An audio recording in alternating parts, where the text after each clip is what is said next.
சிராப்பள்ளி மலை மேவும் தட்சிணாமூர்த்தி அருள் நல்கப் பெற்று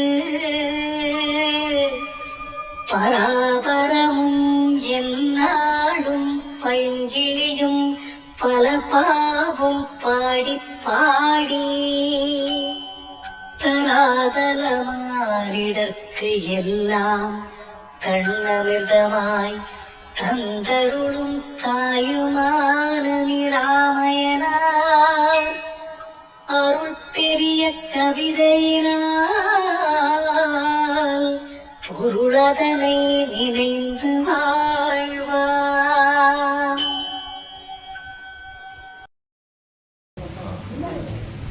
ஓம் சக்தி ஓம் சக்தி ஓம் சக்தி ஓம் சக்தி ஓம் சக்தி ஓம் சக்தி ஓம் ஆதிசக்தி மகாசக்தி பராசக்தி ஓம் ஆதிசக்தி மகாசக்தி பராசக்தி ஓம் ஓம் சக்தி ஓம் சக்தி ஓம் சக்தி ஓம் ஓம் சக்தி ஓம் சக்தி ஓம் சக்தி ஓம் ஆதிசக்தி மகாசக்தி பராசக்தி ஓம் ஆதிசக்தி மகாசக்தி பராசக்தி ஓம் ஓம் சக்தி ஓம் சக்தி ஓம் சக்தி ஓம் ஓம் சக்தி ஓம் சக்தி ஓம் சக்தி ஓம் ஆதிசக்தி மகாசக்தி பராசக்தி ஓம் ஆதிசக்தி மகாசக்தி பராசக்தி ஓம் ஜெய் ஸ்ரீ ஆதிபராசக்தி மகாமாயைக்கு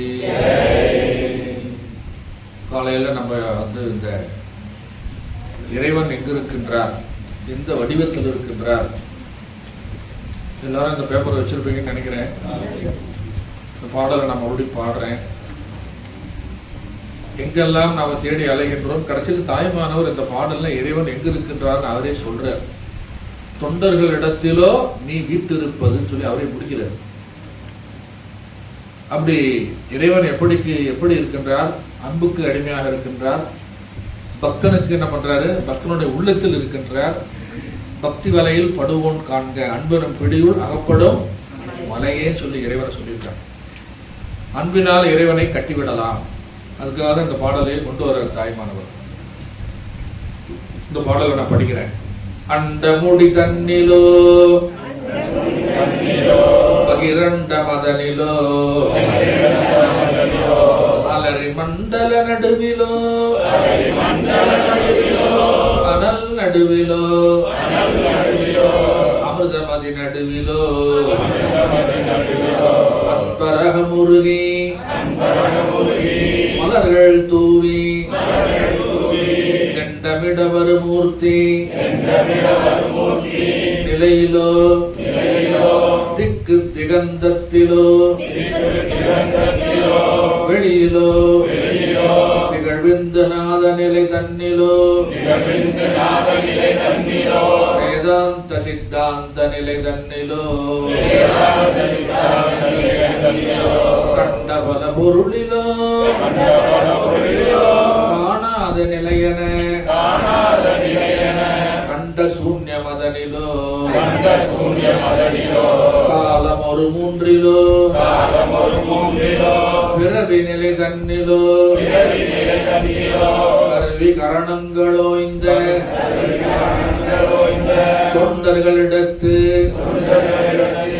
தொண்டர்களிடத்திலோ நீ வீட்டிருப்பது கொழும்பனேற்கு உளவு புகழாய் சுத்த நிற்குணமான பரதெய்வமே பரஞ்சோதியே சுகவாரியே சுத்த நிற்குணமான பரதெய்வமே பரஞ்சோதியே சுகவாரியே.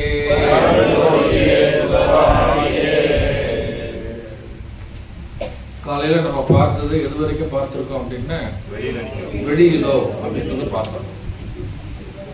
உலகம் ஐம்பூதங்களால் ஆனாலும் இந்த ஆகாசம் ஒன்றுதான் வடிவமே இல்லாதது, கட்புலனாகாதது. ஆகாசத்தினுடைய நிறம் என்ன? நீலம். கடலினுடைய நிறம் என்ன? ஏன்னா அப்ப கடல் தண்ணி அள்ளி பார்த்தோம்னா என்ன கலரா இருக்கு? அப்போ இல்லாத ஒன்றுக்கு நம்ம என்ன பண்றோம் அப்படின்னா கலர் கொடுக்குறோம். ஆனா பார்த்தா அப்படிதான் தெரியுது. அது அறிவியல் பூர்வமா ஆராய்ச்சி பண்ணா வேற சில விஷயங்கள்லாம் சொல்றாங்க. ஆகாசம் கண்ணுக்கு புலப்படுவது போன்று தென்படுகிறது, ஆனால் ஆகாசம் கண்ணுக்கு புலப்படவில்லை. ஆகாசத்தினுடைய தன்மாத்திரை என்ன அப்படின்னா ஓசை. அதனால்தான் ஓசை ஒலியலாம் ஆனாய் நீயே அப்படின்னு சொல்றோம். அப்போ ஒவ்வொரு பூதத்துக்கும் ஒவ்வொரு தன்மாத்திரை இருக்கின்றது. ஆகாசத்துக்கு ஒரு தன்மாத்திரை, ஆகாசத்திலிருந்து வாயு வந்திருக்கு இல்லையா, வாயுவுக்கு 2 தன்மாத்திரை, அக்னிக்கு 3 தன்மாத்திரை, ஜலத்துக்கு 4 தன்மாத்திரை, பிருத்திவிக்கு 5 தன்மாத்திரை. இதெல்லாம் நான் சொல்றேன். இப்போ ஆகாசம் எப்படி இருக்குன்னா பிரபஞ்சமும் ஆகாசமும் அல்லது இறைவனும் ஒன்றே. ஆகாசம் என்ன பண்ணுகின்றதுன்னா இருப்பதற்கெல்லாம் இடம் தருகின்றது. இப்ப நம்ம எங்க உட்கார்ந்துருக்கோம் அப்படின்னா ஸ்பேஸ், வெளி. இந்த ஸ்பேஸ் இல்லை அப்படின்னா நம்மளால நமக்கு இடம் கொடுத்துருக்கு ஆகாசம். எவ்வளவு பெரிய விஷயம் அது. ஆகாசம் அனைத்து ஜெகத்து, பேரண்டம் பகிரண்டம், காலையில பார்த்ததுக்கு எல்லாத்துக்கும் என்ன பண்ணி கொடுத்துக்கிட்டு இருக்குன்னா இடம் தருகிறது. we are occupying the space அப்படின்னு சொல்றோம். ஒரு பானை இருக்கு, குட்டி பானை, அதுக்குள்ள நம்ம ஆகாசம் இருக்கு. அந்த ஆகாசத்துக்கு பேர் என்ன அப்படின்னா கடாகாசம். என்ன காசம்? கடம். கடம்னா பானை. அந்த பானைக்குள்ள ஆகாசம் இருக்கு. அந்த பானைக்கும் இடம் தருகிறது இது ஆகாசம். இந்த பானைக்கும் இடம் தந்து விட்டு அந்த பானைக்குள்ள இருக்கிற அந்த வெற்றிடம் இருக்கு, அதுவும் ஆகாசம் தான். அந்த ஆகாசத்துக்கு பேர் என்ன அப்படின்னா கடாகாசம். இது மடம்.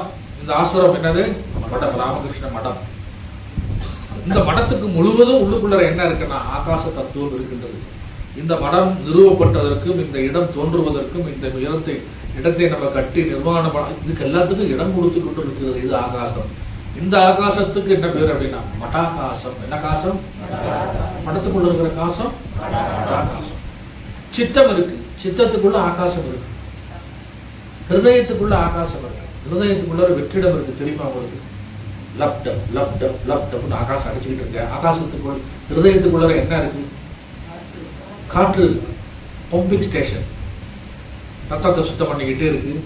காற்றை பம்ப் பண்ணி சுவாசத்துக்கு அனுப்பிச்சுக்கிட்டே இருக்கு. ஒரு அந்த கிட்னியும் இந்த ஹிருதயமும் ஓயாம நம்ம பிறந்ததுல இருந்து வேலை பார்த்துக்கிட்டே இருக்கு, ஓய்வே கிடையாது. அந்த ஹிருதயத்துக்குள்ள இருக்கிற ஆகாசத்துக்கு பேர் என்ன? ஹிருதயாகாசம். வயிற்றுக்குள்ள ஒரு ஆகாசம் இருக்கு, வெற்றிடம் இருக்கு. அதுக்கு உதராகாசம் அப்படின்னு பேரு. என்ன காசம்? உதர கனல் அப்படின்னு சொல்றோம். அந்த ஸ்டமக் என்ன சொல்றோம்? உதர கனல்.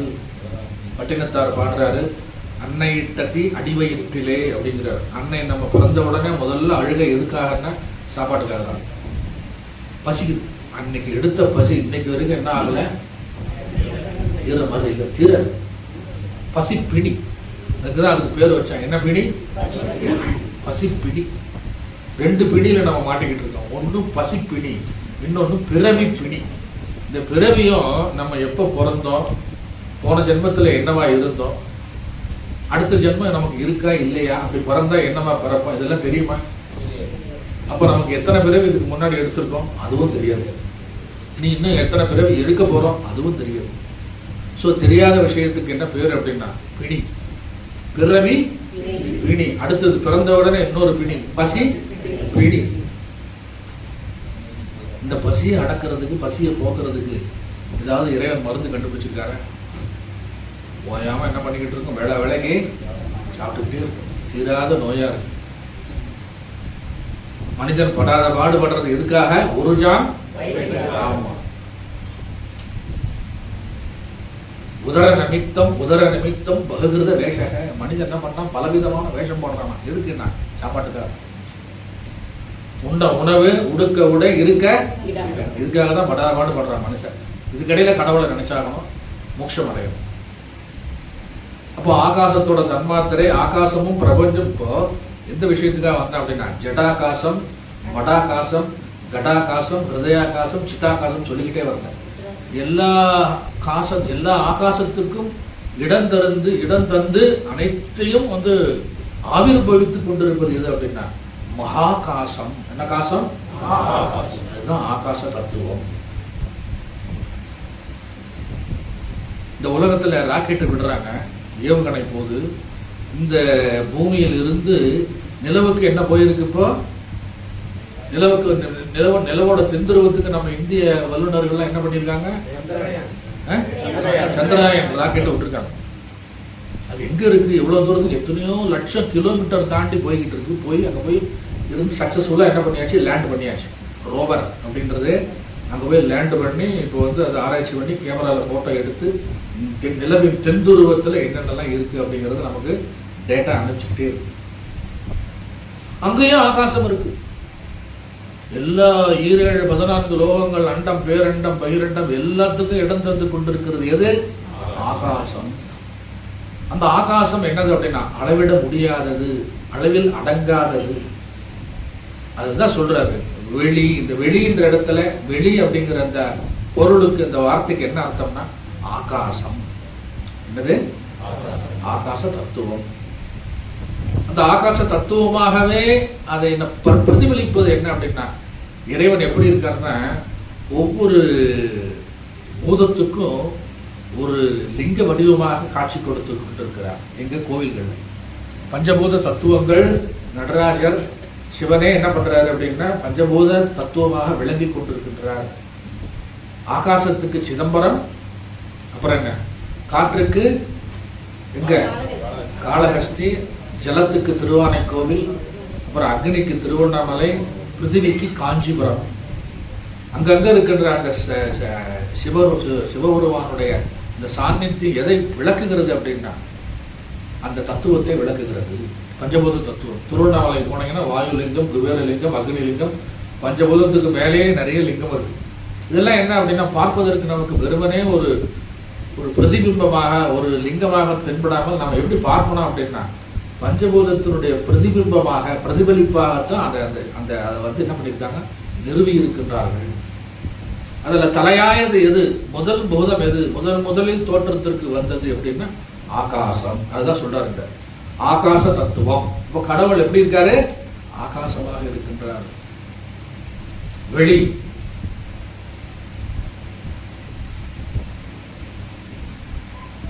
அதுக்கு இன்னொரு வார்த்தை சொல்றது அப்படின்னா தாய்மானவர் இன்னொரு இடத்துல சொல்றாரு என்ன அப்படின்னா அகண்டாகார வெளி அப்படிங்கிறார். எவ்வளவு தூரத்துக்கு நம்ம போகணுமோ அது மாதிரி போய்கிட்டே இருக்கலாம். ஆகாசத்துல எல்லையே கிடையாது, எல்லையில் அடங்காதது. அதை வந்து மனிதன் என்ன பண்றான்? இந்த வார்த்தைக்கு அப்புறம் திக்கு திகந்தத்தில் அப்படின்னா எந்த திக்கில் இருக்காருங்கிறத நம்ம ஆராய்ச்சி பண்ணி பார்த்தோம்னா எல்லா திக்கிலும் இருக்காரு, 10 திசையிலும் இருக்காரு. அதுக்கப்புறம் மேல் நோக்கி போனோம்னா என்ன அப்படின்னா ஆகாசமாகவே இருக்கின்றார். வெளி. அப்போ இறைவனை நம்ம வந்து எப்படி பார்க்கலாம் அப்படின்னா ஆகாச தத்துவமாக இருக்கின்றாரா, வெளியிலா அப்படின்னு கேள்வி கேட்கிறார். வெளியிலோ. என்னது? வெளியிலோ.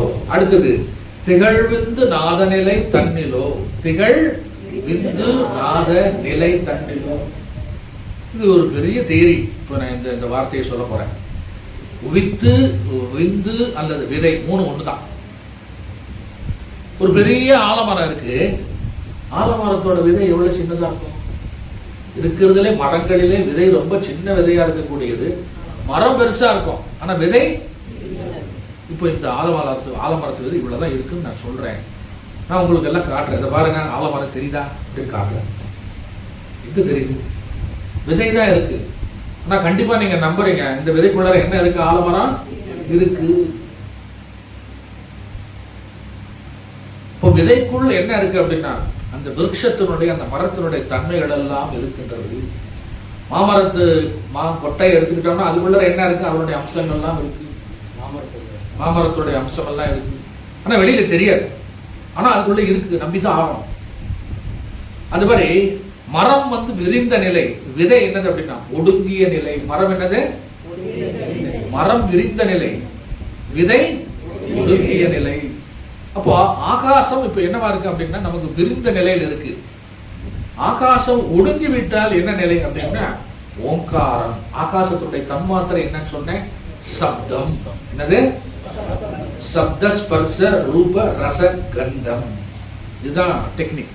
சப்த ஸ்பர்ச ரூப ரச கந்தம். சுவை ஒளி ஊறு ஓசை நாற்றம் வகை தெரிவான் கட்டே உலகு.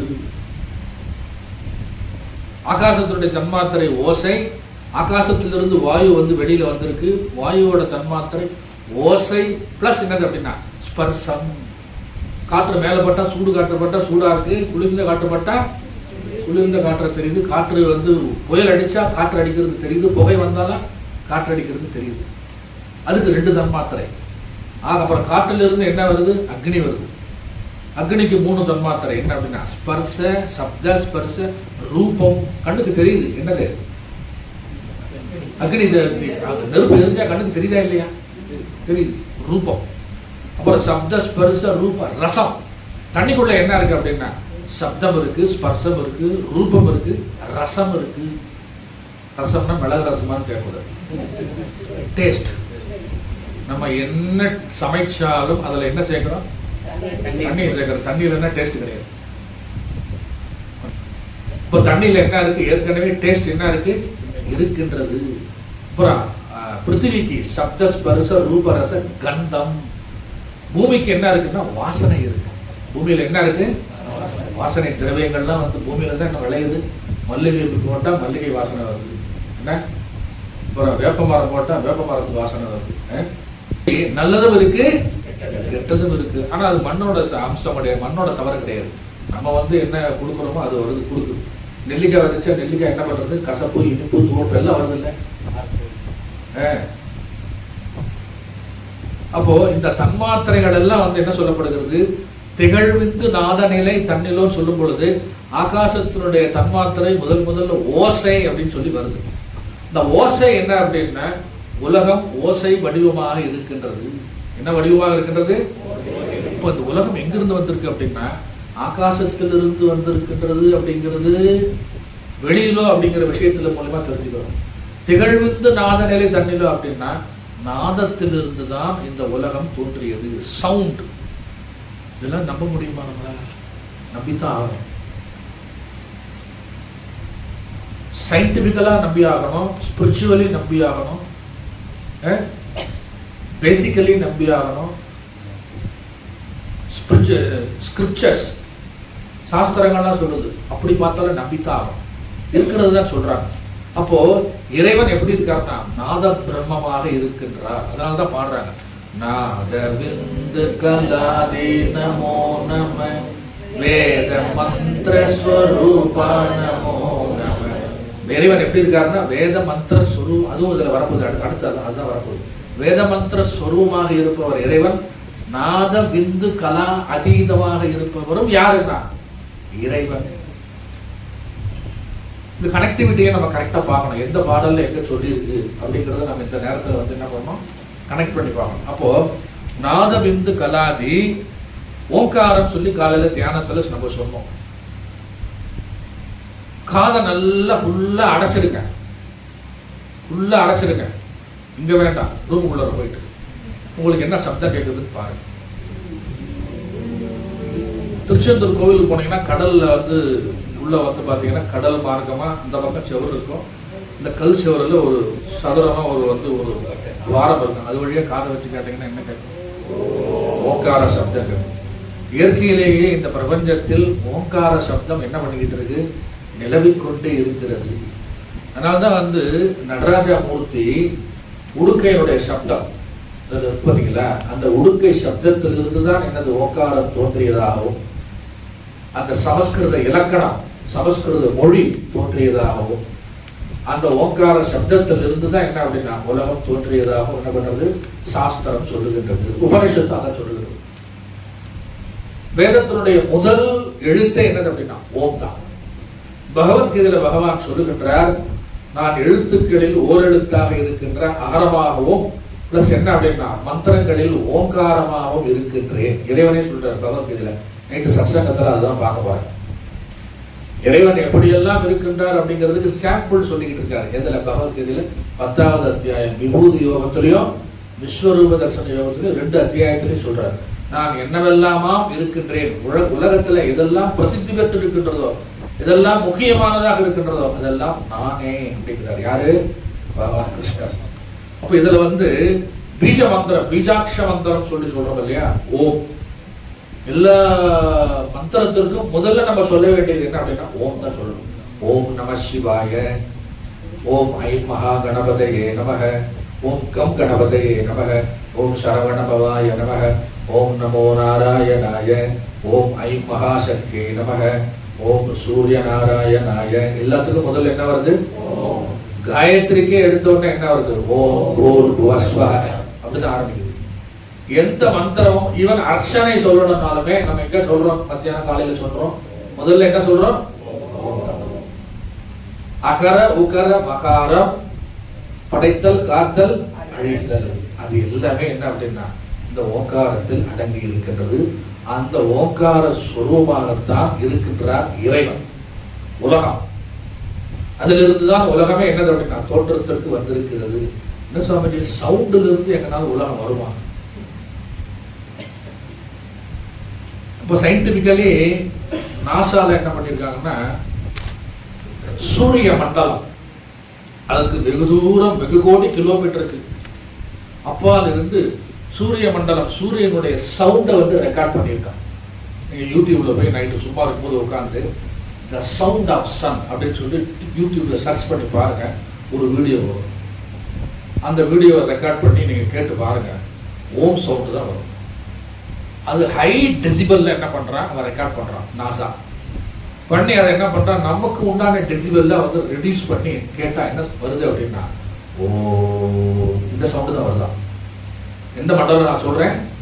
சூரிய மண்டலம். சூரியனிடத்திலிருந்து வந்திருக்கின்ற அந்த சப்தத்தை நாசா ரொம்ப வெகு கோடி கிலோமீட்டர் தொலைவில் இருந்து ரெக்கார்டு பண்ணி அதை பூலோகத்துக்கு கொண்டு வந்து அதை டெசிபல் மாற்றி என்னதான் அதுல இருக்கு அப்படிங்கறத கண்டுபிடிச்சு பார்த்தா கடைசியில என்ன இருக்கு?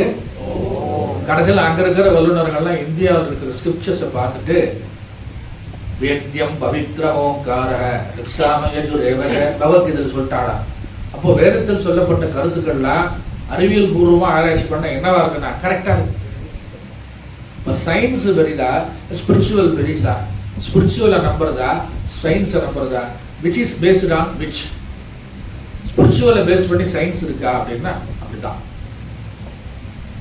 நம்முடைய முன்னோர்கள் ஏற்கனவே கண்டுபிடித்து எழுதி வைத்ததை இன்னைக்கு ஒவ்வொன்றா நம்ம ப்ரூவ் பண்ணி நம்மளுடைய மண்டையில வச்சு என்ன பண்ணிக்கிட்டு இருக்கோம், ஆராய்ச்சி பண்ணிக்கிட்டு இருக்கோம். அதான் வேலை. இப்போ ஆகாசத்திலிருந்து ஒலி சவுண்ட் வந்தது. இந்த சவுண்ட் எப்படி இருக்கு அப்படின்னா ஓங்கார ரூபமாக இருக்கின்றது, ஓங்காரமாக இருக்கின்றது. அதிலிருந்து உலகம் பிறந்தது, உலகம் தோற்றத்திற்கு வந்தது அப்படிங்கிறது ப்ரூஃப் ஆகுது. இப்போ மூல அனைத்துக்கும் மூல மந்திர உச்சாரணை என்ன அப்படின்னா ஓம் தான். அந்த ஓங்காரம் அல்லது நாதம், அதுல இருந்து என்ன வந்தது, இந்த உலகம் வந்தது. அப்ப இறைவா நீ யார் அப்படின்னு சொல்லி கேட்கிறார். நீ நாதமா? திருவிளையாடல்ல வந்து சிவாஜி பாடுறார். என்ன பாடுறாரு? நாதமா பாடுறாரா இல்லையா? நாதமா, அடுத்தது என்ன, வேதமா கீதமா பாடுறாரு. இங்க இருக்கிறத காப்பி அடிச்சுதான் பாடுறாங்க. பாட்டு எழுதுறவர் என்ன பண்றாருன்னா இந்த 2-3 வரை எழுதி பாடுறாரு. இதெல்லாம் இங்க இருந்து காப்பி அடிக்கிறது. எசன்ஸ் இங்க இருக்கு, அங்க வந்து ஜெராக்ஸ் போட்டு என்ன பண்றாங்க, கொடுக்குறாங்க. அப்போ உண்மையிலேயே சிவன் வந்து எதற்கு மயங்குறார் அப்படின்னா நாதத்திற்கு மயங்குகின்றார். ராவணனுடைய சக்கராபரணத்துக்கு யாரு மயங்குறா? இறைவன் சிவபெருமான் மயங்குறார். சங்கராபரணம். அப்போ வந்து இதுல வந்து என்ன அப்படின்னா ஓங்காரம், பிரணவம், பீஜ மந்திரம், பீஜாட்சரம், இதான் சொல்றேன். பஞ்சாட்சரம், ஷடாட்சரம், அஷ்டாட்சரம், எல்லாத்துக்கும் ஆரம்பம் எது அப்படின்னா பிரணவ மந்திரம், பீஜ மந்திரம், ஓங்காரம் தான். அதுதான் நாத பிந்து. என்ன சொல்றது? நாத பிந்து கலா அதீதம் அப்படின்னு சொல்லி சொல்றாங்க. இதெல்லாம் ஆராய்ச்சி பண்ணி பார்க்கும்போது தாய்மானவர் சிம்பிளா முடிச்சுட்டாரு. என்ன அப்படின்னா திகழ் விந்து நாத நிலை தன்னிலோ. திகழ், திகழ் அப்படின்னா இருந்து கொண்டே இருக்கின்றது, என்றும் அழியாதது. It is already existing,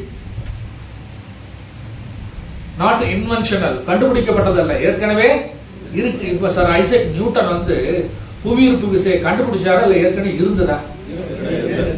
apple பழம் கீழே விழுந்தது ஏன் மேல போலங்கிறத கண்டுபிடிச்சு விசை, புவியீர்ப்பு விசை, அதனால பூமி என்ன பண்றது, கீழே வந்து இழுக்குது. அது ஏற்கனவே இல்லாம இருந்ததா?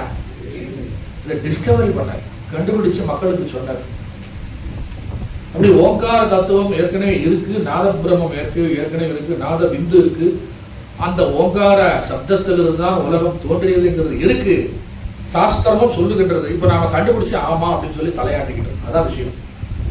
அதை தாய்மானவர் திகழ்விந்து நாத நிலை தன்னிலோ. இறைவா நீ அப்படி இருக்கின்றாயா, நாதமாக இருக்கின்றாயா அப்படின்னா அதுவும் என்னது, ஒருத்தருக்கு என்ன ஆகுதுன்னா அப்படியும் திருப்தி இல்லை. அடுத்தது போறாரு, வேதாந்த சித்தாந்த நிலை தன்னிலோ. இப்பதான் சொன்னேன், நான் என்ன சொன்னேன், நாத பிந்து கலாதீத நமோ நம வேத மந்திர ஸ்வரூபா நமோ நம அப்படின்னு சொல்லி பார்த்தோம். இதுல அது அடுத்தது வந்தாச்சு.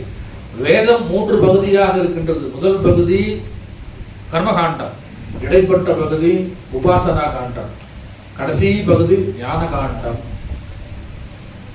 உபனிஷத்து, பிரம்மசூத்திரம், பகவத்கீதை வெறும் படிப்பா இருக்கின்றது.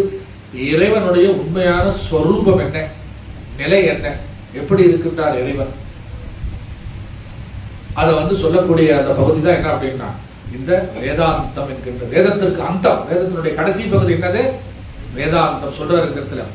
ஓமிலிருந்து நாதத்திலிருந்து வேதம் வந்தது. எங்க வந்தது வேதமே? எங்கிருந்து வந்தது?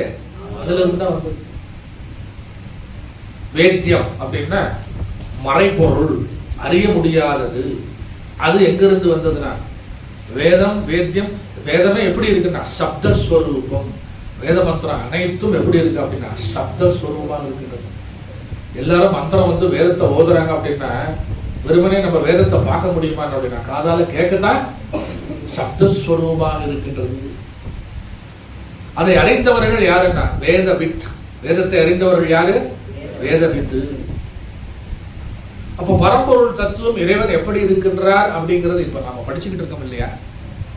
இது வேதத்தினுடைய அந்த பகுதி தான். காலையிலிருந்து நம்ம என்ன பண்றோம், ஆராய்ச்சி பண்ணிக்கிட்டு தான் இருக்கோம், விசாரம் பண்ணிக்கிட்டு தான் இருக்கோம். ஆனா இன்னும் முடிஞ்ச பாடு இல்லை. இப்போ விசாரம், அந்த விஷயங்களை நம்ம ஆராய்ச்சி பண்ணி பார்க்கும் பொழுது அந்த அந்த அந்த விஷயமே என்னது அப்படின்னா இறைவனாகத்தான் திகழ்கின்றார். நல்ல விஷயங்கள் எல்லாமே என்னது அப்படின்னா ராமகிருஷ்ண பரமஹம்சர் சொல்றாரு, பகவான், பக்தன், பாகவதம் 3த்துக்கும் என்ன கிடையாது, வித்தியாசம் கிடையாது. எங்கு சத்விஷயங்கள் பேசப்படுகிறதோ அங்கு யார் இருக்கா அப்படின்னா இறைவன் இருக்கின்றார். இறைவனுடைய சாநித்தியம் என்ன பண்றது, இருந்து கொண்டிருக்கிறது சொல்றாரு இந்த இடத்துல. வேதாந்த சித்தாந்த நிலை தன்னிலோ. வேதாந்தம் என்ன சொல்லுகிறது, 4 பாதையை சொல்லுகிறது. கர்மயோகம், ராஜயோகம், ஞான யோகம், என்ன யோகம், பக்தி யோகம். இந்த பக்தி யோகத்தையும் ஞான யோகத்தையும் கர்மயோகத்தையும் ராஜயோகத்தையும் வேதாந்த பகுதி என்ன பண்ணிக்கிட்டு இருக்கு, சொல்லிக் கொடுக்கின்றது. அதில் எந்த பகுதி, எந்த வழி நமக்கு தெரிந்த வழி, நம்மால் எதை பின்பற்ற முடியும் என்று அதை தேர்ந்தெடுத்து குருவின் மூலமாக யார் பின்பற்றுகிறானோ அது சித்தாந்தம். உன்னுடைய சுபாவத்திற்கு, உன்னுடைய வசதிக்கு எது பொருத்தமாக இருக்கிறதோ அந்த வழியில் என்ன பண்ணலாம், போகலாம். அது உன்னுடைய வழி. அதுக்கு பேர் தான் என்ன, சித்தாந்தம். இப்போ இங்கிருந்து மெட்ராஸ் போகணும். மெட்ராஸுக்கு போகிறதுக்கு எப்படி போகலாம் அப்படின்னா காரில் போகலாம், ட்ரெயினில் போகலாம், மதுரைக்கு போய் என்ன பண்ணலாம், ஃப்ளைட்டில் போகலாம். சில பேர் 2 வீலரில் கூட போகிறாங்க. ஏன்னா சில பேர் தனியாக ஒரு பஸ்ஸை புக் பண்ணி போகிறாங்க. ஆனால் எல்லாரும் போய் கடைசியில் சேர வேண்டிய இடம் எங்க, சென்னை. வழி வேறு, கடைபிடிக்கின்ற மார்க்கம் வேறு, பாதை வேறு, அந்த நேரம் எடுக்கின்ற அந்த தொலைவு, டிஸ்டன்ஸு, நம்ம அடைகின்ற நேரம் அதுவும் கொஞ்சம் வித்தியாசப்படும். ஆனால் குறிக்கோள், கோல், அடைகின்ற வழி என்னது அப்படின்னா எல்லாரும் அங்கே போய் நம்ம சேரப்போகிறோம், சென்னைக்கு தான் சேரப்போகிறோம். அது மாதிரி இந்த இடத்துல பக்தி யோகம், ஞான யோகம், ராஜயோகம், கர்மயோகம், இன்னும் என்னென்னமோ யோகம்லாம் இப்போ வந்துருக்கு. அதெல்லாம் நீங்கள் எல்லாம் சேர்த்துக்கிட்ட எக்ஸட்ரா எக்ஸட்ரா.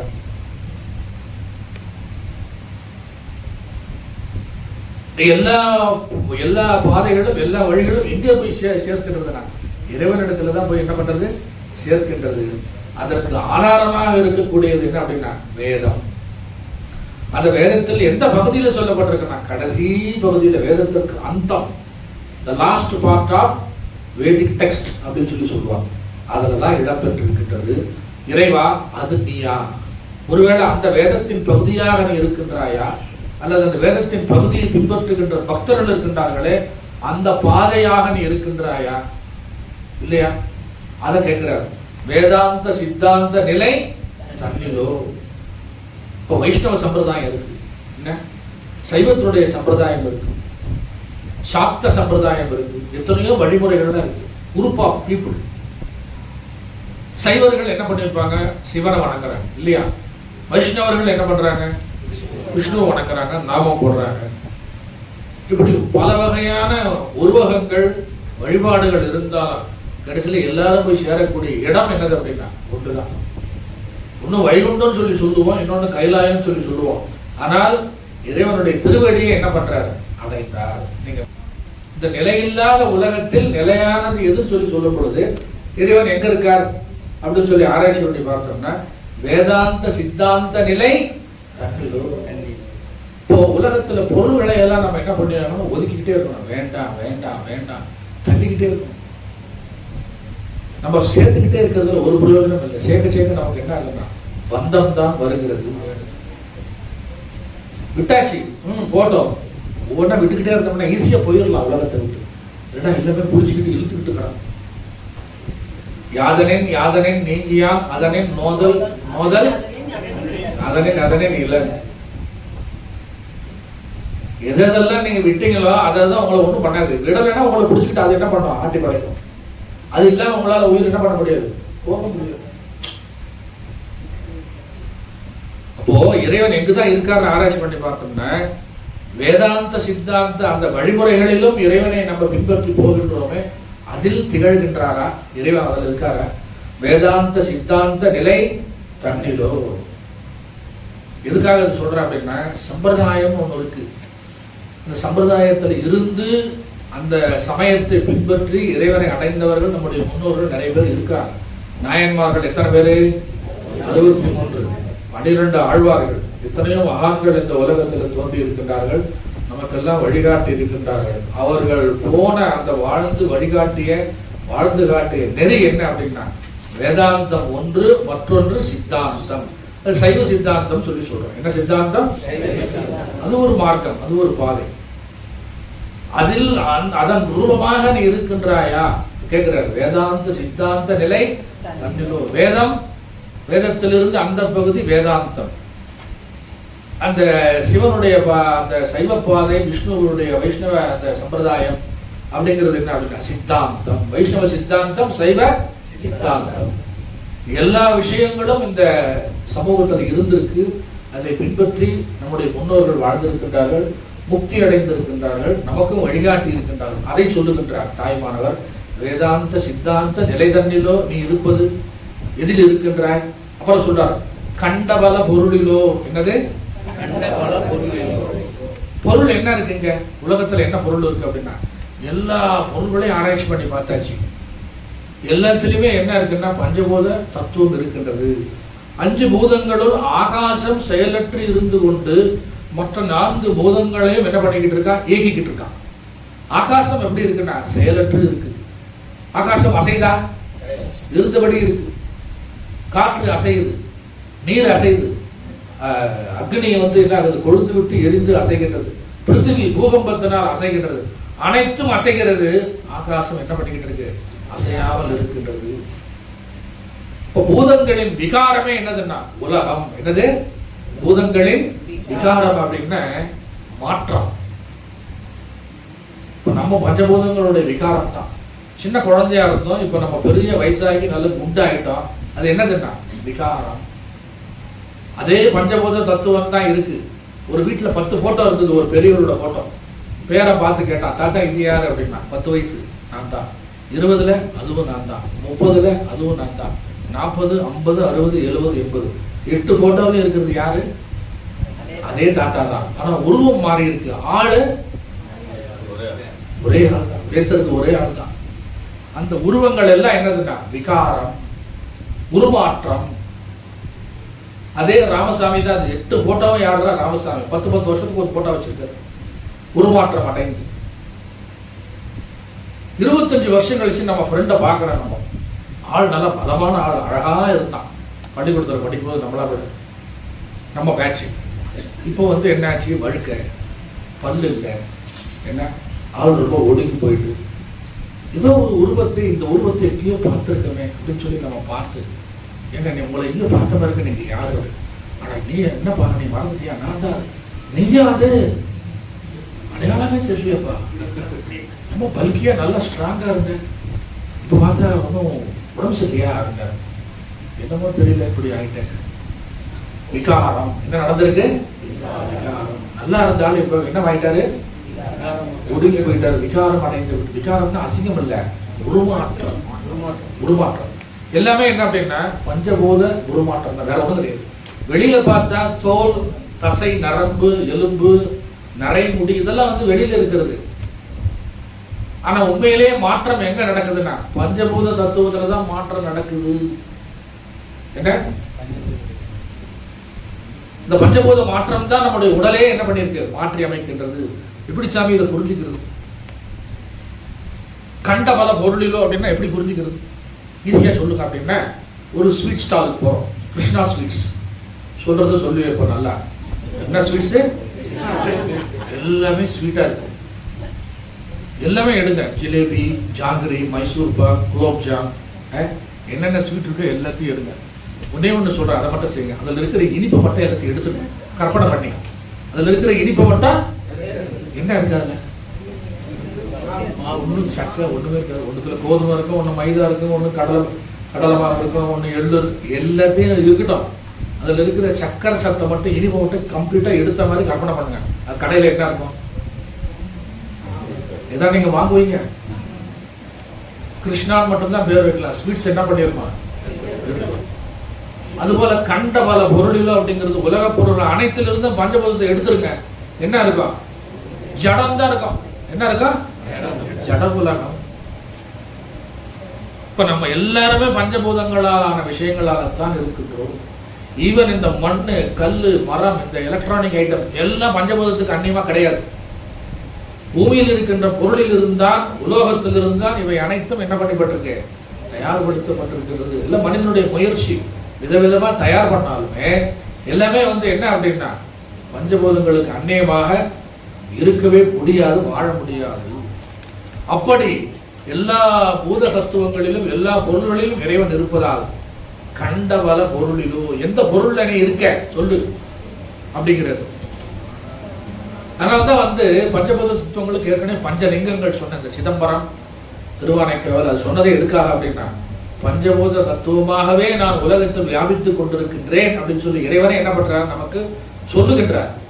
அதனாலதான் அந்த கோவில்கள்லாம் அமைந்திருக்கின்றது. அதனால உலகத்துக்கு ஒரு பேர் இருக்கின்றது. இந்த உலகத்துக்கு பஞ்சபூதாத்மிகா ஜெகத்து. என்னது? பஞ்சபூதாத்மிகா ஜெகத். ஜெகத் எப்படிப்பட்டிருக்கின்றது? பஞ்சபூதங்களால் ஆனது. அப்ப இறைவனே பூதங்களாக இருக்கின்றார். பூதங்களே யார் அப்படின்னா இறைவன். சாமி நீங்க எந்த பூதத்தை சொல்றீங்க? பேய் பிசாசு பூதம் நினைச்சுக்கிறாரு. இது பஞ்சபூதங்கள். என்னது? இதெல்லாம் நம்ம வந்து பாத்தீங்கன்னா பஞ்சபூதங்களை ஆராய்ச்சி பண்ணி பார்க்க விசித்திரமா இருக்கணும். அதனால தாய்மானவர் சொல்றாரு கண்ட பல பொருளிலோ அப்படிங்கிறார். அடுத்தது என்ன போட்டிருக்கு? காணாத நிலையென கண்ட சூன்யம் அதனிலோ. சரி, பொருளை பார்த்தாச்சு, உருவத்தை பார்த்தாச்சு, விக்கிரகத்தை பார்த்தாச்சு, சூரியனை பார்த்தாச்சு, சந்திரனை பார்த்தாச்சு. கடைசியில் என்ன சொல்றாரு? நீ சூன்யமோ, ஒண்ணுமே இல்லையா? சில பேர் இந்த திராவிட கட்சிக்காரங்களுக்கு நான் ஓப்பனாவே சொல்றேன், ஆனா வீடியோல இதெல்லாம் பதிவாகுது. கடவுள் இல்லை, கடவுளை நம்புபவன் காட்டு மிராண்டி சொல்றாங்களா இல்லையா? இப்போ அவங்களுடைய பார்வையில பார்த்தோம்னா கடவுள் இல்லை அப்படின்னா சூன்யமாப்பா கடவுள்? அதுவும் கிடையாது. சூன்யம் அப்படின்னு சொல்லி சொன்னா ஒண்ணுமே இல்லைன்னு அர்த்தம் கிடையாது. இருக்குது, ஆனா இல்லாத மாதிரி தெரியுது. சொல்றாரு இந்த இடத்துல, ஸ்தூலம் சூக்ஷ்மத்திற்கு போகும் பொழுது மறைந்து விடுகிறது. என்ன ஆகுது? ஸ்தூலம் சூக்ஷ்ம நிலைக்கு போகும்போது என்ன ஆகுது? மறைந்து விடுகிறது. இப்போ நீங்க தூங்குறீங்க நைட்டு, உங்க மனசுல இருக்கிற விவகாரங்கள், செல்போனு, சமாச்சாரம், வீட்டு சாவி, கேஸ் திறந்திருக்கா, பூட்டி இருக்கா, வீடு பூட்டி இருக்கா, பால்காரன் வந்தாங்கன்னா, கரண்ட் பில்லு கட்டியாச்சா, இந்த விவகாரங்கள்லாம் பகல்ல நடக்குது. நைட்ல தூங்கும் போது எல்லாம் எங்க போய் ஒடுக்கிறது? உங்க உடல்லே, மனசுல, புத்தியில எங்க போய் என்ன ஆகுது? தூக்கத்துல எங்க போய் ஒடுக்குது? சைலண்ட். எல்லாம் ஒடுங்கியாச்சு. ஸ்தூலமாக இருக்கும் பொழுது எல்லாம் வெளியில வருது, சூக்ஷ்மமா தூக்க போகும்போது எல்லாம் எங்க போய் ஒரு இடத்துல போய் என்ன ஆகுது, ஒடுங்கி விடுகிறது. ஆனா இல்லாம இருக்கா? சூன்யமா? இந்த ஸ்பர்சம், புகை, சுவாசம், இப்போ சூன்யத்திற்கும் சூக்ஷ்மத்திற்கும் ஸ்தூலத்திற்கும் விளக்கம் சொல்றேன். காற்று இருக்கு, காற்று வந்து சூக்ஷ்மமா ஸ்தூலமா? ஸ்தூலம் தான், ஆனா கண்ணுக்கு தெரியல. ஆனா புகையாக அது வேறு ஒரு வடிவமாக எடுத்து ஒரு கலர் அதுல சேரும் போது என்ன ஆகுது, புகையாக தெரிகிறது. இப்ப ஸ்தூலமா தெரியுது. இப்ப அடுத்து நீர் இருக்கு, நீர் வந்து ஸ்தூலமா சூக்ஷ்மமா? ஸ்தூலம். அது வெயில் காலத்துல ஆவியாகி, கடல் நீர் ஆவியாகி எங்க போகுது, ஆகாய மார்க்கமாக சென்று மேகத்துல போய் அடங்கிறது. இப்போ ஸ்தூலமாக இருந்த கடல் ஆவியாகி சூக்ஷ்மமா போனதுனால கண்ணுக்கு என்ன ஆகல, தெரியல. ஆனா அது வந்து தண்ணீர் இல்லைன்னு சொல்ல முடியுமா உங்களால? இருக்கு, ஆனா பார்ப்பதற்கு இல்லாத போல தோன்கின்றதே, அதுதான் என்னது, சூன்யம். இதுல என்ன சொல்றாரு அப்படின்னா, நீர் ஆவியாகி போனாலும் நீர் இல்லைன்னு சொல்ல முடியாது, சூன்யம் இல்லை, இருக்கு. ஆனா கண்ணுக்கு என்ன பண்றது இல்ல, தெரிவதில்லை. அதுபோல நிலம் என்ன ஆகுது அப்படின்னா, வல்கானைஸ்ன்னு சொல்லுவாங்க. நிலம் வந்து கொதிக்க ஆரம்பிச்சு அது என்னவாகுது, வெளிநாட்டுலாம் பார்த்தீங்கன்னா அக்னி குழம்பா வெளியில வந்து கொட்டுது, மலை எரிமலை என்ன பண்ணுது, வெடிக்குது. ஒரு ஒரு நிலமே, ஒரு ஒரு கண்டமே, ஒரு இடமே என்ன ஆகுதுன்னா அக்னி குழம்பாக மாறி அந்த நிலம் என்ன ஆகுதுன்னா வேறு வடிவமாக மாறிவிட்டது. அப்ப இல்லைன்னு சொல்ல முடியுமா? முடியாது, அது சூன்யம். காரணம் காரியம் ரெண்டு இருக்கு. என்னென்ன காரணம் காரியம்? காரியம் என்பது நீர் வந்து ஆவியாகி என்ன ஆகுது அப்படின்னா மேல மேகத்துல போய் என்ன ஆகுது, மேக கூட்டத்தில் இருக்கின்றது. பிறகு சூழ்நிலைக்கு ஏற்றவாறு அந்த மேகத்திலிருந்து மறுபடியும் என்ன ஆகுது, மழையா வருது. ஆவியாகிறது, மறுபடியும் அது குளிர்விக்கப்பட்டு என்ன ஆகுது, நீராக, மழை நீராக சுத்திகரிக்கப்பட்டு வருது. கடல் நீர் என்னவா இருக்கு, உப்பு இருக்கா இல்ல வேற ஏதாவது ஸ்வீட் இருக்கா? உப்பு. உப்பு தண்ணி உங்களுக்கு ஆவியாகி மேல போய் அதை ஃபில்டர் பண்ணி மேல இருந்து நல்ல தண்ணி வருது. நம்ம ஆர்வ கிடையாது. ஆர்வம் கூட ரொம்ப இருக்கிறதுலே பியூரஸ்ட் வாட்டர் என்னது அப்படின்னா ரெயின் வாட்டர். அதனால தான் ரெயின் வாட்டர் ஹார்வெஸ்டிங்லாம் பண்றோம், நம்ம சேமிச்சு வைக்கிறோம், ரொம்ப நல்லது. இயற்கையிலிருந்து கிடைக்கின்ற எல்லாமே என்னது அப்படின்னா பியூர் தான். நாம தான் அதை என்ன பண்றோம், கெடுக்கிறதுக்கு முதல் வேலையா பண்றோம். சொல்றாரு இந்த இடத்துல, அதாவது காரண நிலைக்கு போகும் பொழுது அது என்னவா ஆகுது அப்படின்னா மறைந்து போகிறது. அழிவு இல்லை, மறைந்து தோன்றுது, இருக்கின்றது, போய்கிட்டே இருக்கு, ரொட்டேஷன்ல போய்கிட்டு இருக்கு. இப்ப தோன்றாத நிலை சூன்யம், தோன்றிய நிலை என்னது அப்படின்னா ஸ்தூலம், அந்த இடைப்பட்ட நிலை என்னது அப்படின்னா சூக்ஷ்மம். என்னது, இதுதான் சொல்றாரு. இப்படி காணாத நிலையன கண்ட சூன்யம் அதனிலோ. ஒரு ஆள் இருக்காரு, காணாம போயிட்டாரு, பேப்பர்ல அட்வர்டைஸ்மெண்ட் கொடுக்குறோம், என்ன இவர் இத்தனாம் தேதியிலிருந்து காணாம போயிட்டாரு. முன்னாடி அவர் இல்ல, ஆனாலும் அவர் இல்லைன்னு சொல்ல முடியுமா? காணாமல் போனவர் இருக்காரு, எங்க இருக்காருன்னு தெரியாது, சூன்யம். சொல்றாரு காணாத நிலையன. என்னது, இறைவனை எங்க காண்றதுன்னு தெரியல. இறைவன் என்ன பண்றாரு, பருப்பொருளாக இருக்கின்றாய், அணுவுக்கு அணுவாக இருக்கின்றாய், பெரிய பொருளுக்கெல்லாம் பெரிய பொருளாக இருக்கின்றாய், அப்பாலுக்கு அப்பாலா இருக்கின்றாய், ஒவ்வொரு தன்மாத்திரையாகவும் இருக்கின்றார். எப்படி உன்னை நான் காண்பது, எப்படி உருவகப்படுத்துவது? கடைசியா என்ன அப்படின்னா, நீ இல்லைன்னே நான் சொல்லிவிடலாம் பாக்குறேன். காணாத நிலையான கண்ட சூன்யமதனிலோ, அதுக்குள்ள இருக்கியா நீ? அடுத்தது காலம் ஒரு மூன்றிலோ. கடைசியா வர என்ன வராது, காலம் ஒரு மூன்றிலோ. காலத்தை கடந்தவர் ஒரே ஒருத்தர் தான் உலகத்தில் இருக்கார். யாரு? காலத்தை கடந்தவர் யாரு? இறைவன் ஒருவர். அதனால்தான் நடராஜாவுக்கு பேர் என்ன, காலகாலன். காலத்திற்கு காலன், காலனை காலால் உதைத்த காலகாலன். யாரு? யாரு? சிவன். யமனுக்கு யமன், யமனுக்கு யம பதவியை, யமனுடைய உத்தியோகத்தை கொடுத்தது யாருன்னா சிவன் தான். இப்ப காலா அதீதன் என்று சொல்லப்படுகின்றவர் யாரு? சிவன். காலத்தை இயக்குபவர் யாரு? சிவன். காலா அதீதன், காலத்தை இயக்குபவர், காலத்தை கடந்தவர். எத்தனை சொல்லிக்கிட்டு இருக்க பாருங்க. இப்ப இதுல சொல்றாரு, காலமே கடவுள், காலகாலன், காலத்துக்கு அப்பாற்பட்டவர். என்ன காலம்?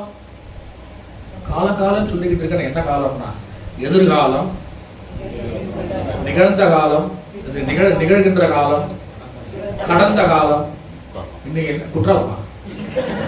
இன்னைக்கு என்ன காலமா இருந்தாலும் சரி, எல்லா காலத்தையும் என்ன பண்றாரு அப்படின்னா இறைவன் கடந்து. நமக்கு எதிர்காலத்தை பத்தி தெரியுமா? நேற்றுக்கு என்ன சாப்பாடு போட்டாங்கன்னு ஞாபகம் இல்லையா? என்ன மறந்து போகுது. நீ வருகின்ற காலத்தை பற்றி நம்ம என்ன நினைக்கிறது, என்ன சொல்றதுன்னா தெரியாது. என்னது? நிறைய விஷயங்கள் கடவுள் நமக்கு மறைச்சிருக்காரு. பஞ்ச கிருத்தியங்கள்ல 3 தான் நமக்கு தெரியும். படைத்தல், காத்தல், அழித்தல் தான் தெரியும். இன்னும் 2 இருக்கு பஞ்ச கிருத்தியங்கள்ல. மறைத்தல், அருளல். கடவுள் நம்ம எல்லாத்தையும் சிலதெல்லாம் மறைச்சு வச்சிருக்காரு. அதனால நிம்மதியா தூங்கணும். படுத்தவனே தூக்கம் வருதுன்னா கடவுள் என்ன பண்ணிருக்காருன்னா மறதியை தந்திருக்கின்றார். என்ன பெரிய ஒரு வரப்பிரசாதம் நமக்கு மறதி. தூக்கம் ஒரு வரப்பிரசாதம், அது வேற.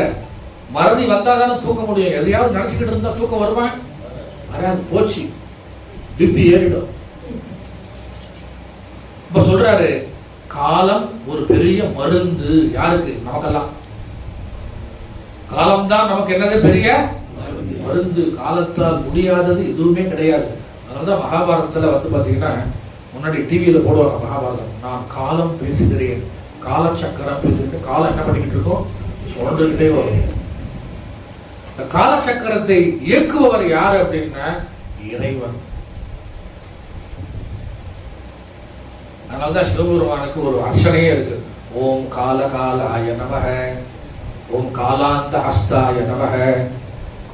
இந்த சிவ சகஸ்ரநாமத்தில் பார்த்தீங்கன்னா காலத்தை குறிப்பிட்டு நிறைய அர்ச்சனைக்கு மந்திரங்கள்லாம் இருக்கு. யாருக்கு? இறைவனுக்கு.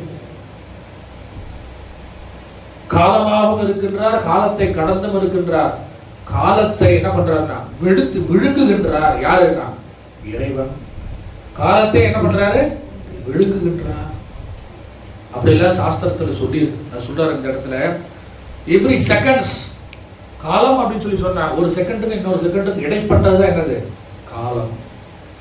அது மட்டும் இல்ல, minutes to hour, hour to day, day to night, night to day. இப்ப நம்முடைய காலம் அளவு என்னென்ன சொல்றோம்? நம்ம பகல் இரவு 2த்தையும் சொல்றோம் இல்லையா? அந்த கால கணக்கெல்லாம் இறைவனுக்கு கிடையவே கிடையாது.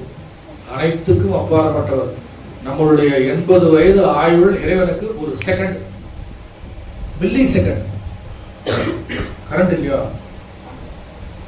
அதனால என்ன சொல்றாருன்னா காலம் ஒரு 3 என்ன சொல்றாரு?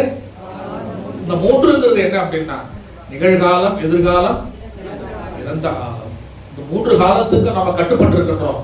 ஆனா இறைவன் காலதேச வர்த்தமானத்திற்கு அப்பாற்பட்டு இருக்கின்றார். அப்படி நீ காலமாக இருக்கின்றாயா? காலம் ஒரு 3 அப்புறம் என்ன சொல்றாரு அப்படின்னா பிறவி நிலை தண்ணிலோ. முடிக்க போறேன். பிறவி நிலை தண்ணிலோ. இந்த மரம் எப்பொழுது வைக்கப்பட்டது அப்படின்னா தெரியும், தேதி தெரியலாம். வித்து இந்த விதை போட்ட நேரம் தான் மரம் என்ன பண்ண வச்ச நேரம். அப்ப பிறவி நிலை அப்படின்னா தோன்றா நிலை என்று சொல்லுகின்றார் தாய்மானவர். பிறவி நிலை என்ன? ஆமா. இப்ப நாம எந்த ஜென்மத்துல, இது எத்தனாவது ஜென்மம்? நமக்கு முதல்ல பிறவி எப்போ? நம்ம ஏன் பிறந்தோம் அதை சொல்லுங்க. முதல்ல கடவுள் ஏன் என்னை படைத்தார்? படைக்கும் போது என்ன நினைத்தார்? இந்த மாதிரிலாம் கேள்வி யாருக்கிட்ட கேட்கறது? நம்மளை நாமளே கேட்டுக்க வேண்டியதுதான். இப்ப நாம ஏன் பிறந்தோம், எதுக்கு வாழறோம், நமக்கு எத்தனை பிறவி இருக்கு, இதெல்லாம் அனாதி. இதுக்கெல்லாம் பதிலே என்ன பண்ண முடியாது, சொல்ல முடியாது. சொல்ற இடத்துல பிறவி நிலை தன்னிலோ. என்னை முதல்ல பிறப்பெடுத்து என்னை ஜனிக்க வைத்தாயே, அதனால நான் உன்னை எப்படி எல்லாம் சொல்லிக்கிட்டு இருக்கேன்னா அதில் நீ இருக்கின்றாயா? சொல்ற இடத்துல பிறவி நிலை எது என்பது அப்படின்னா இதுல நம்ம அர்த்தம் பண்ண வேண்டியது கடவுள் எப்பொழுது தோன்றினார். இது எப்படி சொல்றது பதில்? நாம தோன்றது இருக்கட்டும். கடவுள் எப்பொழுது? டேட் ஆஃப் பர்த் இல்ல. நமக்கே ஒரு பெரிய ஒரு பிரச்சனை என்னன்னா எல்லாருக்கும் நமக்கு டேட் ஆஃப் பர்த் இருக்கு, டேட் ஆஃப் டெத் தெரியுமா? அப்படி இறைவனுக்கு என்ன இருக்கு அப்படின்னா பிறப்பு நிலை, பிறவி நிலை எப்ப கணக்கு இருக்கு அப்படின்னா ஆதியும் அந்தமும் இல்லாதவன். தோற்றமும் கிடையாது, மறைவும் கிடையாது, நடுவும் கிடையாது, முடிவும் கிடையாது, முதலும் கிடையாது. சொல்றாரு இந்த இடத்துல, மரத்திற்கு பிறப்பு இருக்கின்றது, மனிதனுக்கு பிறப்பு இருக்கின்றது, இறைவனுக்கு என்ன கிடையாதுன்னா பிறப்பு கிடையாது. அப்ப நான் சொல்றேன் எப்படின்னா, பிறவி நிலை தன்னிலோ, கனவு, உறக்கம், நனவு, 3 நிலையில நாம இருக்கோம் தினமும். கனவு வருதோ இல்லையோ, நனவு உறக்கத்துல கண்டிப்பா நம்ம என்ன பண்றோம், இருக்கிறோம். அது சொல்றாரு இந்த இடத்துல. அந்த 3 நிலைகளிலும் நாம் என்ன பண்ணிக்கிட்டு இருக்கோம், வாழ்ந்து கொண்டு இருக்கின்றோம். இந்த 3 நிலைகளில் இருந்தாலும் நம்முடைய பிறவி நிலை நமக்கு என்ன ஆகாது, தெரிவதில்லை. ஆரம்பமும் தெரியல, முடிவும் தெரியல, இடைப்பட்டது மட்டும் எதுவும் தெரிஞ்ச மாதிரி இருக்கு. அதுவும் அந்த லீலையை புரிந்து கொண்டிருக்கின்ற அந்த மகாதேவன் யார் அப்படின்னா, அது நீயாக இருப்பாயோ, பிறவி நிலை தன்னிலோ, கருவி கரணங்களோ இந்த தொண்டர்களிடத்தோ நீ வீட்டிருப்பது. கடைசியில என்ன சொல்றாருன்னா, எல்லாம் வேண்டாம்ப்பா, கடைசியில நீ எங்க தெரியுமா இருக்க, தொண்டர்களுடைய உள்ளத்தில் இருப்பாயோ. கனி தமிழனேருக்கு உளவு புகழாய். இந்த உளவு சொல்றதுன்றது தெரியுமா உங்களுக்கு? ஸ்பை. ஒற்றர்கள் மூலமா உளவு பார்ப்பாங்க அந்த காலத்துல ராஜாக்கள். அது போல இறைவா எனக்கு உளவு சொல்ல, ஏதாவது ஒரு விஷயத்தை எனக்கு தெளிவா சொல்றாரு. கருவி கரணங்களோ, இந்த சந்தையில வந்து கூட்டம் இருக்கும். சந்தை கூட்டம் தெரியுமா உங்களுக்கு? சந்தை, மாட்டு சந்தை, ஆட்டு சந்தை, மார்க்கெட், திங்கள் சந்தை, வெள்ளி சந்தை, நாகர்கோவில் இருக்கு. சந்தையில யாரு வராங்க யாரு போறாங்கன்னு எல்லாம் நமக்கு தெரியுமா? யாரோ வருவாங்க, பொருளை வாங்கிட்டு போவாங்க. சந்தை காலையில சந்தை கூடும், சாயந்தரமான சந்தை என்ன ஆயிரும், சந்தையில் கூட்டம். தாய்மானவர் ஒரு இடத்துல சொல்றாரு, என்ன கூட்டம்? நம்மெல்லாம் யாரு? சந்தையில் கூட்டம். உடல் வாழ்க்கையும் உலக வாழ்க்கையும் எப்படிப்பட்டதுன்னா சந்தையில் கூட்டம் போலதான். அதனால என்ன சொல்றாருன்னா, மக்களுள் மேலோர் என்ன செய்கின்றார்கள் என்றால், மனம், மொழி, மெய், இந்திரியங்களை அடக்கி, இது சொல்றாரு, கருவி கரணங்களோ இந்த முற்றிலும் உள்முகமாக மனது திருப்பப்பட்ட ஞானி, யோகி, ரிஷிகள்லாம் என்ன பண்றாங்க அப்படின்னா, இந்த உலக விஷயங்களில் தங்களை ஈடுபடுத்தாது உள்ளுக்கு இழுத்து தபஸ் பண்றதுக்கு போயிடுறாங்களே, அவருடைய உள்ளத்தில் நீ இருக்கின்றாயா? கருவி கரணங்கள் ஓய்ந்த தொண்டர்கள் இடத்தோ என்ன போட்டிருக்கு, நீ வீட்டிருப்பது. தொழும்பனேற்கு உளவு புகழாய். தொழும்பன் அப்படின்னா, தொழும்பன் எனக்கு, நான் உன்னை தொழுகின்றேனே, உன்னை வணங்குகின்றேனே, எனக்கு ஏதாவது ஒரு ஐடியா சொல்ல, ரகசியத்தை சொல்ல. உளவு புகழாய். கடைசி வரைக்கும் இந்த பாட்டை எப்படி போய்கிட்டு இருக்குன்னா, கேள்வியாவே போய்கிட்டு இருக்கு. இதுல இருப்பியா, அதுல இருப்பியா. கடைசியில் அவரே என்ன பண்றாரு, நான் என்னுடைய முடிவு என்ன, அந்த அவையார் ஒரு பாட்டு பாடுவாங்க தெரியுமா உங்களுக்கு? ஒன்றானவன் கடைசியா வந்து எதில் இருக்கிறான்னு சொல்லி சொல்லுவாங்க. ஏதோ ஒரு பாட்டு இருக்கு, எனக்கு ஞாபகம் வரல. ஆமா, கடைசியில தொண்டர்களிடத்து மனதில் இருப்பவனாக என்ன பண்றாங்க, அந்த அம்மா பாடி முடிக்கிறாங்க. அதே மாதிரிதான் இதுல என்ன சொல்றாரு அப்படின்னா, ஞானிகளிடத்து என்ன பண்றாரு, இறைவன் வீட்டு இருக்கின்றார். யாருக்கிடத்துல? ஞானிகளிடத்து, ரிஷிகளிடத்து, தாய்மானவர் போன்ற மேலோர்களிடத்து. அதுக்கு அடையாளம் என்ன அப்படின்னா, கருவி கரணங்கள் ஓய்ந்த. கருவி என்ன அப்படின்னா, கரணம், அந்த கரணம் 4. கருவி என்ன அப்படின்னா, புறக்கரணங்கள், அகக்கரணங்கள். மெய்வாய்க்கண், மூக்கு, செவிங்கிறது கருவி. அப்புறம் மனம், புத்தி, சித்தம், அகங்காரம் அப்படிங்கிறது கரணம். இது ரெண்டும் யார் ஒழிச்சு கட்டுறானோ, பட்டினத்தார் போன்று யார் வந்து உள்முகமாக திரும்பி இறைவனை காணுகின்றார்களோ அவர்களிடத்திலே நீ இருக்கின்றாய் அப்படின்னு சொல்லி முடிச்சு பாடலை முடிக்கின்றார் தாய்மானவர். அதற்கு அடுத்த வரை என்ன அப்படின்னா, சுத்த நிர்குணமான பரதெய்வமே, பரஞ்சோதியே, சுகவாரியே. இந்த பாடல்ல இருந்து நம்ம என்ன தெரிஞ்சிருக்கோம் அப்படின்னா, கடவுள் இல்லாத இடம் இனிமே கிடையாது, எல்லா இடத்துலயும் இருக்காது. ஆனா நம்ம எல்லா இடத்துலயும் நம்ம என்ன பண்ணிக்கிட்டு இருக்கோம், தேடிக்கிட்டு இருக்கோம். தேடி தேடோனா தேவனை என்னுள்ளே தேடி. ஆனா முதல்ல நம்ம எங்க தேடுறோம், வெளியில தான்.